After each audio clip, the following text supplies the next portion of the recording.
నమస్తే అందరికీ. ఈరోజు మనం చాలా ఈజీగా టేస్ట్గా గోధుమ రవ్వ ఉప్మా చేసుకుందాం.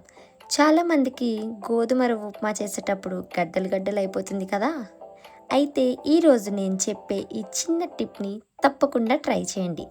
ఉప్మా చాలా మెత్తగా అలాగే టేస్ట్గా వస్తుంది. ముందుగా మనకు కావాల్సినవి పాన్లో ఒక స్పూన్ నెయ్యి అయితే వేసుకోండి.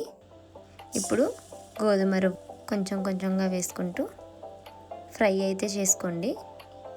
నెయ్యిలో మొత్తం కలిసేలాగా కలుపుకొని నూక కొంచెం తెల్ల తెల్లగా అయ్యేలాగా ఫ్రై అయితే చేసుకొని ఒక ప్లేట్లోకి తీసుకొని చల్లార్చుకోండి. ఇప్పుడు అదే పాన్లో 2 టేబుల్ స్పూన్ ఆయిల్ వేసుకోండి. ఆవాలు, మినపప్పు, శనగపప్పు వేసుకుందాం. ఇవి కొద్దిగా వేగిన తర్వాత పచ్చిమిర్చి, కరివేపాకు, సన్నగా తరిగిన ఉల్లిపాయలు వేసి లైట్గా వేగించాలి.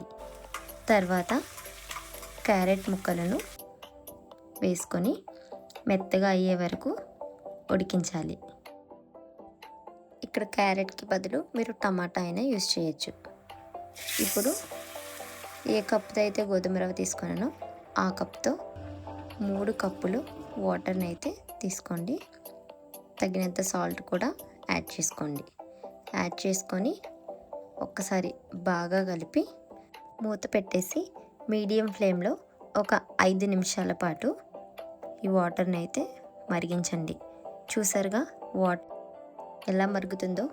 ఇప్పుడు ముఖ్యమైన టిప్ ఇదేనండి. గోధుమ రవ్వ గడ్డలు గడ్డలుగా కాకుండా స్మూత్గా రావాలంటే నీళ్లు బాగా మరిగిన తర్వాత మంటను మీడియం లేదా లో ఫ్లేమ్లో పెట్టుకొని తర్వాత గోధుమ రవ్వను ఒకేసారి వేయకుండా కొద్ది కొద్దిగా వేస్తూ మరో చేత్తో నిరంతరం కలుపుతూ ఉండాలి.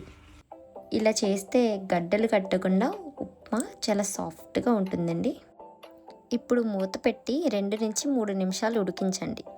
మధ్యలో ఒకసారి కలిపి చివరిగా కొత్తిమీర, కరివేపాకు వేసుకుంటే మనకి ఎంతో ఇష్టమైన టేస్టీ గోధుమ రవ్వ ఉప్మా రెడీ. లాస్ట్లో ఒక స్పూన్ నెయ్యి అయితే వేసుకోండి. టేస్ట్ ఇంకా బాగుంటుంది. చూడ్డానికి సింపుల్గా ఉంది కదా.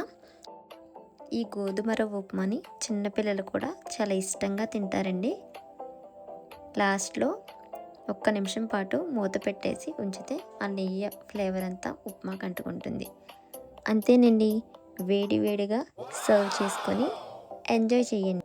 లాస్ట్లో ఇలాగా ఒక నిమ్మకాయ రసం పిండుకోండి. టేస్ట్ అయితే చాలా బాగుంటుంది. హెల్త్కి కూడా మంచిది. ఈ టిప్ మీకు నచ్చితే వీడియోకి లైక్ చేయండి. మీ ఫ్రెండ్స్కి షేర్ చేయండి. ఇలాంటి ఈజీ అండ్ టేస్టీ రెసిపీస్ కోసం మా ఛానల్ని సబ్స్క్రైబ్ చేయడం మర్చిపోకండి.